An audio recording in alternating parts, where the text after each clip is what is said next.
Bon, alors, je sais pas si vous êtes au courant, mais bon, parce que ça fait déjà un petit moment qu'on en parle, mais bon, moi je devais faire une vidéo plus tôt, mais c'est bien, il y a plein de trucs à faire, plein de drôles à faire. Et donc, en fait, c'est une vidéo pour te dire que, vraisemblablement, il va y avoir un film américain de Albator, un film live, et ce sera réalisé par un Belge. Mais bon, je sais pas si c'est des carabistouilles ou quoi. En tout cas, Godferdom, j'espère que je me fais pas avoir. Parce que, tu sais, maintenant, avec Internet et tout ça et tout, tout des complotistes, moi, je comprends plus rien, hein, de la désinformation. Euh, donc, en fait, mais là, c'est Olivier Van Hofstadt, le réalisateur, qui a dit lui-même sur sa page Facebook que c'était lui qui faisait ça. Hein. Mais bon, j'espère que c'est pas un menteur. Hein. Et bon, après, si c'est pour les Américains, en plus, des fois, il y a des projets, finalement, ça se fait plus. Ou alors, ils changent de réalisateur et machin. Enfin, j'espère pas pour lui, hein, s'il a la chance de pouvoir réaliser un film d'Albator, parce que c'est une chance, hein, quand même. Donc, je suppose que s'il a été choisi, ben, c'est pas au Vogelpick, hein, c'est parce sans doute qu'il il est fan d'Albator. Enfin, tu vas me dire, en Belgique et France, tout le monde est fan d'Albator. Hein, mais alors pourquoi pas prendre directement un réalisateur japonais qui lui connaît encore mieux l'univers de Leiji Matsumoto?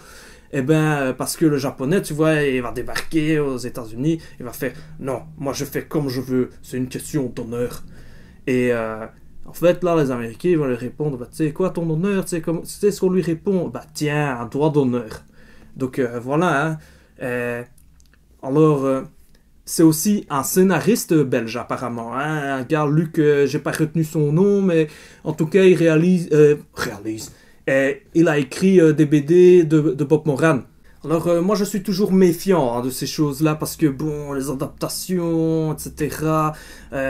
En live, c'est pas toujours bien, mais bon, il y a des bons exemples hein, d'adaptation de manga. Hein. Il y a des films cultes que les gens ils savent pas que c'est adapté d'un manga. Hein. Je veux dire, dans les années 70, le cinéma d'exploitation japonais, tu prends Lady Snowblood ou La Femme Scorpion ou encore la série des Baby Carts, c'est tout adapté de manga, hein, et c'est pourtant des films considérés comme cultes. Hein. Bon, tu vas me dire, c'est un petit peu vieux et tout. Hein.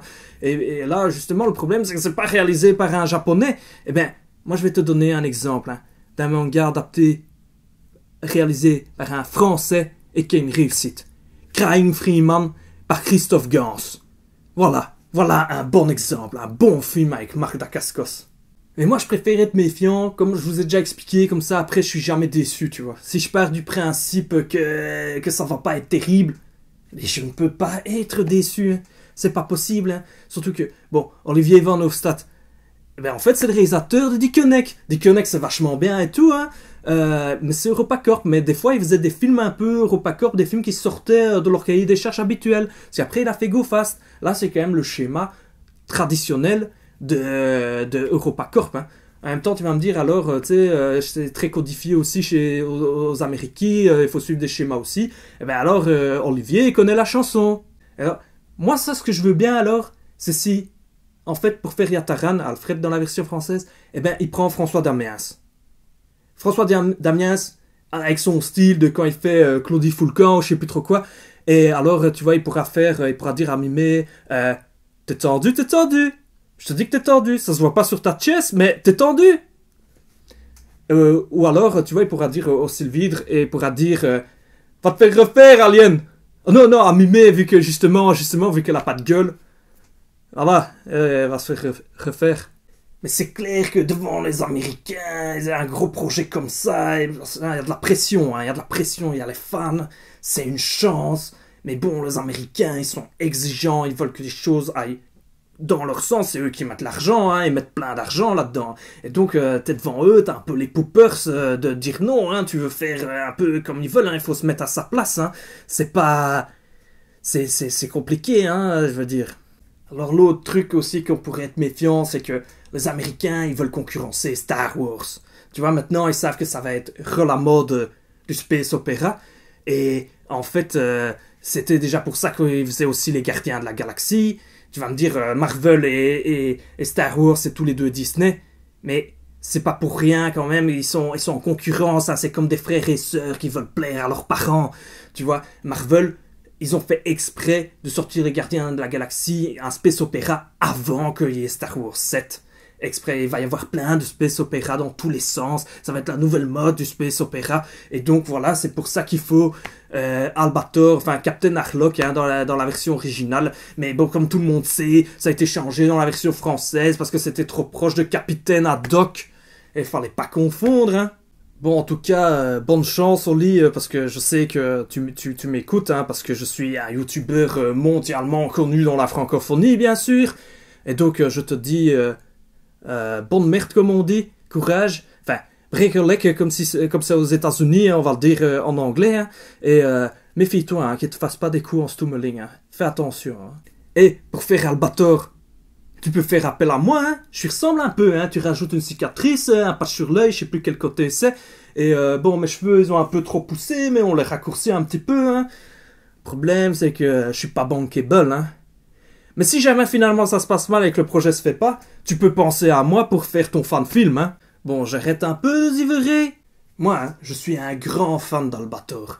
J'aime vraiment bien. Hein. Et récemment, ils ont sorti un intégral. Hein, et c'est là qu'on se rend compte que c'est quand même long. Hein. C'est pas aussi long que Dragon Ball, mais c'est quand même long. Hein. Et c'est ça le problème d'adaptation d'un film. Hein. Est-ce qu'il y aura un peu tout... Moi, ce que j'aime bien, c'est qu'en dehors du divertissement, space opéra, il y a quand même de la philosophie et tout. Déjà, rien que le personnage Albator qui est très nihiliste. Mais je préfère encore plus... Hein, Galaxy Express 999 parce que là, en plus, il y a de la poésie. Il y a beaucoup de poésie. Et moi, ça, j'aime bien. En plus, c'est marrant, hein, ça survient un petit peu avant. Il y avait eu l'annonce comme quoi les Français allaient faire un film de Nicky Larson. Mais un film de Nicky Larson, hein. La version, la traduction du Club Dorothée, hein, pas adaptation du manga. Hein. Donc la version du Club Dorothée, c'est Nicky Larson qui invite les femmes à aller manger au resto végétarien et c'est les méchants qui veulent lui faire bobo. Mais ça, donc le réalisateur, je sais plus comment, Flupke quelque chose. Ses précédents films, ses précédentes comédies, je les ai même pas vus parce que ça m'attirait pas. Hein. Et donc, franchement, là, je suis ultra méfiant, mais bon, encore une fois, des fois, ça respecte pas, mais ça peut être intéressant quand même. Il y a plein d'exemples hein, de films qui font différent que l'œuvre originale et que c'est quand même bien. Et puis, bon, il y avait déjà eu un film Nicky Larson. Hein. C'était pitoyable par rapport au manga hein, ou au dessin animé. Hein. C'était vraiment... niveau adaptation, c'était de la merde. Hein. Mais pourtant, le film est très très regardable. Et il y avait une scène ultra culte. La scène où il parodiait Street Fighter 2, mais que c'était magnifique.